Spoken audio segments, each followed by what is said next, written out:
Haleluya. Salam saudara dikasih dalam Tuhan, kembali lagi bersama dengan kita dalam renungan kebenaran firman Tuhan. Kita kembali lagi belajar merenungkan kebenaran firman Tuhan. Namun sebelum itu saya sapa kita semua, salam sukacita buat kita semua, dan saya yakin kehidupan kita, hari-hari kita terus dalam perlindungan Tuhan, dan kita mengalami terus damai sejahtera dalam situasi apapun. Saudara yang dikasih dalam Tuhan, pada kesempatan kali ini kita akan belajar merenungkan kebenaran firman Tuhan dalam perjanjian baru dalam kitab Roma pasal 5 ayat 3 sampai 5. Beginilah firman Tuhan.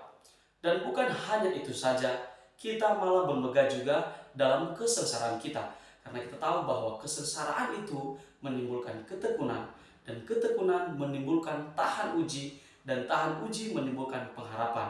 Dan pengharapan tidak mengecewakan, karena kasih Allah telah dicurahkan di dalam hati kita oleh Roh Kudus yang telah dikaruniakan kepada kita. Saudara yang dikasih dalam Tuhan, ayat firman Tuhan ini sangat luar biasa, dimana kalau kita lihat dari perikop ini adalah hasil pembenaran. Dan ayat 1, ayat 2 saya bacakan supaya tidak gantung teman-teman. Saya memang sengaja mengambil dari ayat 3, ayat firman Tuhannya, supaya kita dapat mengerti kata kunci dari ayat firman Tuhan ini. Dari ayat 1 dan ayat 2 nya adalah, sebab itu kita yang dibenarkan karena iman, kita hidup dalam damai sejahtera dengan Allah oleh karena Tuhan kita, Yesus Kristus. Oleh Dia kita juga beroleh jalan masuk oleh iman kepada kasih karunia ini. Di dalam kasih karunia ini kita berdiri dan kita bermegah dalam pengharapan akan menerima kemuliaan Allah. Jadi korelasi dan juga teman-teman kesinambungan dalam ayat 2 dan juga ayat 5 adalah di kata kunci di ayat 5, dikunci, dijelaskan di ayat 2, saudara yang dikasih dalam Tuhan. Oke, kita masuk ke dalam pembahasan, kita belajar kita sama-sama. Dan bukan hanya itu saja, kita malah bermegah juga dalam kesengsaraan kita. Karena kita tahu bahwa kesengsaraan kita itu menimbulkan ketekunan. Kehidupan kita, saudara yang dikasih dalam Tuhan, tidak ada yang jalan mulus. Selalu ada proses, selalu ada problema di dalam kehidupan kita. Tetapi ketika kita mampu bertahan dan tetap bermegah, artinya bermegah, saudara yang dikasih dalam Tuhan, kita tetap sukacita. Kita selalu kembali melihat ada hal-hal yang benar-benar dapat kita pelajari dari setiap proses itu, sehingga kita mampu bertahan di dalam kesengsaraan itu, dan kita bertekun mengerjakan sesuatu yang benar di mata Tuhan.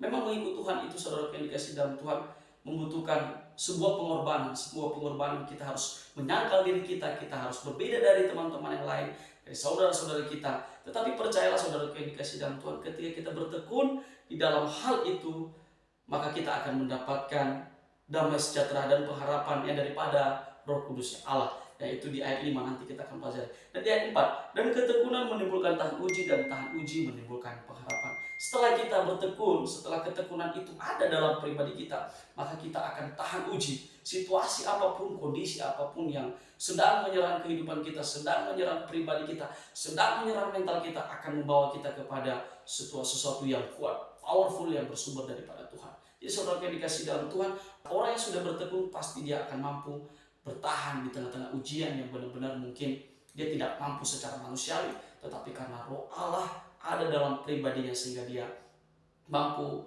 melewati semua itu.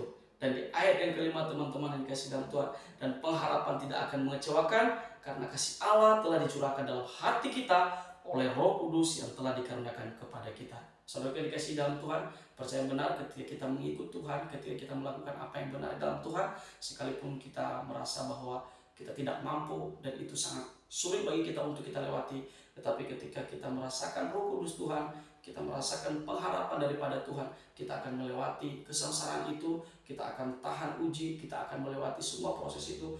Dari dalam proses itu mendatangkan tahan uji, dan tahan uji mendatangkan ketekunan. Sehingganya ketekunan inilah yang membawa kita kepada pengharapan yang daripada Tuhan, yaitu sukacita dan damai sejahtera yang daripada Tuhan. Saudara yang dikasih dalam Tuhan, kebahagiaan tidak bisa diukur oleh harta, tetapi kebahagiaan diukur dari mana kita mampu bersyukur atas apa yang Tuhan berikan dalam kehidupan kita. Oleh sebab itu, saudara yang dikasih dalam Tuhan, lakukanlah terus yang terbaik dalam Tuhan. Dan apapun yang terjadi dalam situasi kita, tetaplah bertekun dan tetap berserah ke dalam tangan Tuhan.